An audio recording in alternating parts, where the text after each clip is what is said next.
Jokic in the half court is like Jordan in the finals. Goddamn it, you're not gonna beat him, you're just not gonna beat the half court. He is God right here. He's picking you up, he picks every you gotta speed the game up, so his big ass gotta run back and forth. And hopefully he can get tired. He's not getting tired, I know he ain't. To me he's Magic and Kareem on the floor at the same time. Yeah, he's a guard, he makes great decisions, hell of a pass. And then when he wants to be Kareem, he goes down and dominates. So he's a special player that does a lot of things. Nikola Jokic is quickly climbing the ranks of all-time NBA greats, surpassing legendary players. With each milestone, he achieves every accolade, cements his place in NBA history, and his record-breaking statistics are making it impossible to ignore his growing legacy. His ability to carry his franchise to success has only strengthened his case as one of the most dominant players of his era. But how do other NBA legends feel about his rise? Does he truly belong among the game's elite? Jokic has been at the center of many debates about his greatness and value. As a superstar, his unconventional style, which blends size, skill, and elite playmaking, has redefined what it means to be a dominant big man. The older generation of NBA stars played in a different era, one that emphasized athleticism and physicality in ways that Jokic does not. So do they respect his innovative approach to the game, or do they view it as a departure from what made past legends great? Michael Jordan, widely regarded as the greatest basketball player of all time, has finally broken his silence on Nikola Jokic as Jokic continues to carve out his legacy with dominant performances and historic achievements. Jordan acknowledged the Serbian big man's impact on the game. In a rare statement, Jordan praised Jokic's all-around skill set and court vision, saying the way he controls the game is something special. He's already one of the greats, and he's changing how the game is played. With Jordan's endorsement, Jokic's place among basketball's elite is becoming undeniable. Larry Bird, one of the greatest basketball minds in history, is often compared to Jokic. Both players relied on intelligence and skill, rather than relying solely on physical attributes. They could break down defenses with their scoring, and more importantly, their visionary passing. While Bird played as a forward and Jokic as a center, their ability to see the game multiple steps ahead sets them apart. Bird, known for his appreciation of high basketball IQ, has spoken highly of Jokic's unique style and dominance. It's clear that even among the NBA's respected legends, Jokic has earned admiration for the way he has revolutionized the modern game. I would love to play against him. He's good, right? He's good. There's so many great centers over the history of our game, man. Is he good? I just hope he stays healthy and able to continue to do what he does, because he is fun to watch. Probably more so than even by the league. It used to be that when Golden State was healthy, they were really fun to watch. Now I've switched over to Denver. Shaq has never been shy about critiquing the new generation of NBA big men. He sees himself as a gatekeeper of what he calls the Big Man Alliance, taking pride in holding today's centers to the highest standard. Over the years, Shaq has been notoriously tough on modern bigs, often dismissing their impact compared to past legends.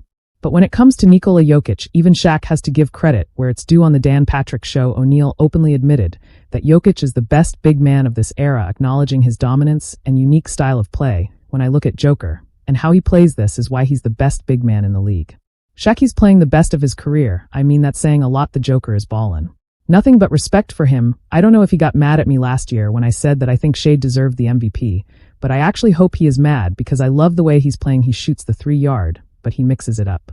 As Shaq admitted, he initially downplayed Jokic's dominance after he secured another MVP award. This isn't surprising. Shaq has built a reputation for being tough on modern big men, believing his direct criticism pushes them to improve. But if there's one player who doesn't let outside noise affect him, it's Nikola Jokic. Instead of responding with words, Jokic has only continued to elevate his game, proving his greatness. With every performance, for many, Jokic has already surpassed Shaq in all-time rankings, and ironically, Shaq himself highlighted why. Jokic possesses a far more versatile offensive arsenal. Unlike traditional big men, he can stretch the floor with elite three-point shooting, making his offensive game nearly impossible to contain. Shaq pointed out that no other center in NBA history has had this level of dominance from every area of the court. Jokic isn't just great, he's redefining what a dominant big man looks like. Jokic is the best big man in the game, the best player in the game. I apologize, the best player in the game. I like him because as a big man, he's an old school big man and a new school big man. You know, I don't like 7'4" or 5 shooting threes. He has that ability, he goes to it. But when he needs to get in the post, that's where he starts. He goes in the post. He makes his guys great. He's going to play his way. Love the way he plays. What makes Jokic the exception to Shaq's harsh criticisms of modern NBA centers? Unlike many big men who have moved away from traditional post play, Nikola Jokic blends old school dominance with a modern skill set. As Shaq himself acknowledges, Jokic can overpower defenders in the low post with strength and footwork, much like Shaq did in his prime. However, Jokic also brings a level of versatility never seen before in a center.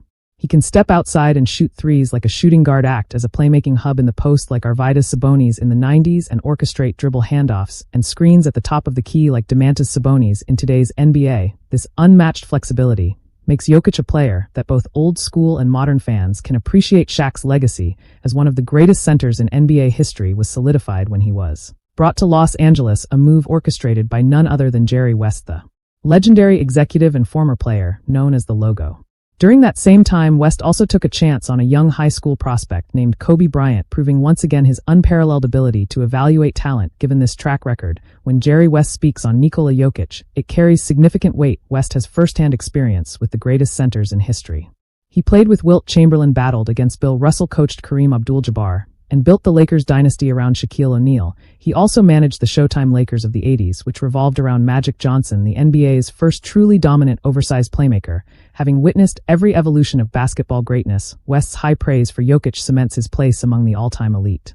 With this statement, Jerry West highlights the finer details of Nikola Jokic's game that many casual fans might overlook. West specifically points out Jokic's touch basketball IQ and dexterity traits that allow him to secure rebounds and control the game without relying on sheer athleticism. Instead of leaping high for rebounds, Jokic positions himself strategically, using anticipation and skill to dominate in unconventional ways. Gilbert Arenas, known for his skepticism toward European players, has been a vocal critic of Jokic. As well, on his podcast, he continues to echo many of the common arguments against Jokic refusing to fully embrace the dominance of the Nuggets superstar. The first flaw in Gilbert Arenas' argument is his misunderstanding of the MVP award criteria. Thank you so much. Subscribe my channel.